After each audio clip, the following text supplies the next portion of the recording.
Hello and welcome everybody. In this video we'll show you the best psychological negotiation tactics and strategies. Negotiation is a process where two or more parties with different needs and goals discuss an issue to find a mutually acceptable solution. In business, negotiation skills are important in both informal day-to-day interactions and formal transactions, such as negotiating conditions of sale, lease, service delivery, and other legal contracts. If you want to know which best psychological negotiation tactics and strategies, then this video is for you. Keep watching the whole video and don't skip any important part of it. 1. Before we get started, don't forget to subscribe to our channel to receive all our news. 1. Start higher than what you had feel satisfied with. Researchers say you should always start high in negotiation. The starting price will eventually form an anchor, which will come to affect every other number that follows it. This means that you need to start high because it will lead the individuals involved to selectively focus on the information consistent with and make valuations similar to the starting value. The starting high will often lead to ending high in negotiation. Even if you know the number is ridiculously more than you would be satisfied with, you are the only person who knows this. The other party doesn't know. They can only assume it. 2. Focus on the first 5 minutes. In a study published in the Journal of Applied Science, the first 5 minutes of a negotiation can predict the negotiated outcome. In these minutes, the study says you need to focus on conversational engagement, prosodic emphasis, which basically means you should copy the emotional state of the speaker, and even vocal mirroring to help the negotiation end well on your side. These first minutes are important because the other party is evaluating you most intensely during this time. They are sizing you up and trying to figure out if you actually mean what you say or if you are merely trying to get more than what you know you are worth. Either way, start out likable so that the other person doesn't shut down on you. If you are able to open him during these first few minutes, he will listen to your arguments throughout the negotiation. If not, you are basically wasting your time. 3. Put people first. If a salesperson bullies her way into a deal, a customer will feel defensive, which blocks effective negotiation. Defensiveness means a lack of openness to new information. A salesperson should refrain from criticizing the needs, demands, motives, or behavior of the potential customer. She should listen and be smart, rational, and calm.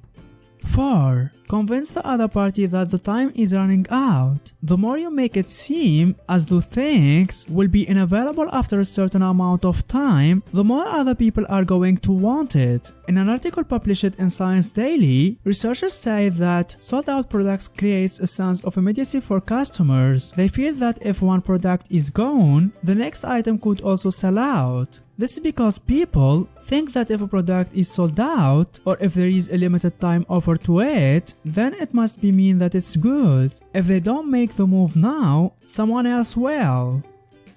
5. Provide them with as much data as possible. If you want to influence someone, just prove them with as much information as possible. In this scenario, quantity is better than quality. A professor in Columbia Business School says that when you provide a lot of information, some of it is bound to stick. This will make the other party open to persuasion. When you provide people with as much information as possible, it enables them to resolve ambivalent feelings toward what they are hearing. There is a good chance the other party will be influenced by all this data without even realizing it. 6. You should make your arguments first. According to this study published by the Harvard Business School, you should always consider going first during a negotiation. What are the benefits of making the first offer rather than waiting to hear what the other side is going to say? It all comes back to that anchor number we discussed earlier. If you are the first to go, you are able to set the anchor number, and every number that follows this number will be compared or related to it. The study says that by making the first offer, you will anchor the negotiation in your favor. Making the first offer will also show the other party that you are a confident individual, since it's very rare that someone who lacks confidence and power ever makes the first offer. 7.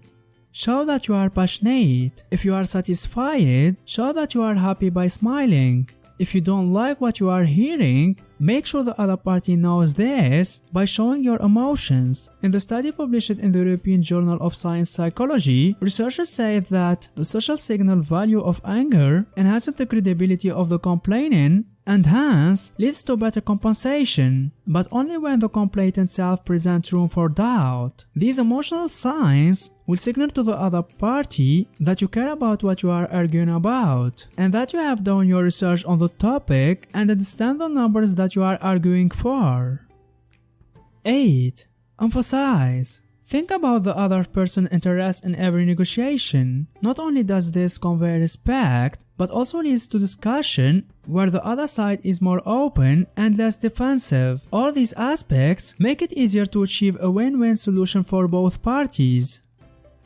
9. Listen more and talk less. Inquire about the other side's views on the most common elements that you are negotiating, including price, terms, time frames, representation and warranties, and even remedies. Understanding how these issues are interdependent can make for a mutually satisfying agreement. Most people will state what they expect to achieve a negotiation if you ask the right way. This insight can help selection and accord. For instance, if the other person is concerned most with the time frames, by agreeing to their terms in that area, you might be able to set the price. In a negotiation, be prepared to listen more than you speak. People love to be heard. Preparing for a negotiation when a lot is on the line can elicit a tremendous amount of fear and negative thinking. This kind of thinking can mean the negotiation is lost before the salesperson has even started to prepare for it. The first war to be won is the battle inside the salesperson against defeated thoughts. By becoming clear on desired outcomes, he or she has the greatest chance at negotiation success and making a sale.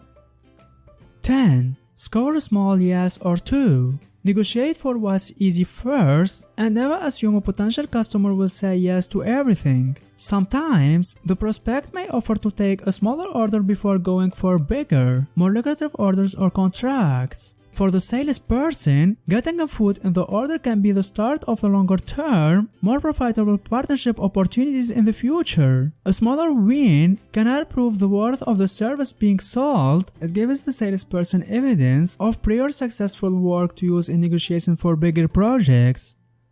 11. Choose a partner's approach. In a negotiation, the seller needs to view a potential customer as a partner rather than an opponent. Psychologically, this puts each party on the same team, bringing more confidence in the sales professional negotiation. It changes the whole mindset and creates a communication space based more on the agreement than desperate acts of getting. If the potential customer is not willing to come to agreement, then the sales professional can shock the customer by removing the offer. Often what happens then is the potential customers rethinks the stance and returns to negotiate with a higher level of respect for the salesperson's offer. A lack of fear of rejection is respectable and compelling.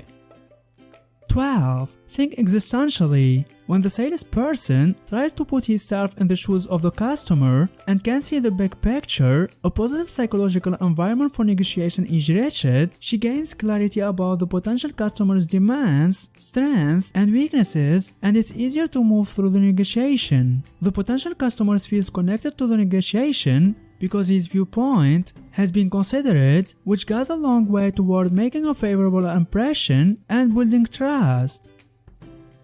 13. Focus on the win-win.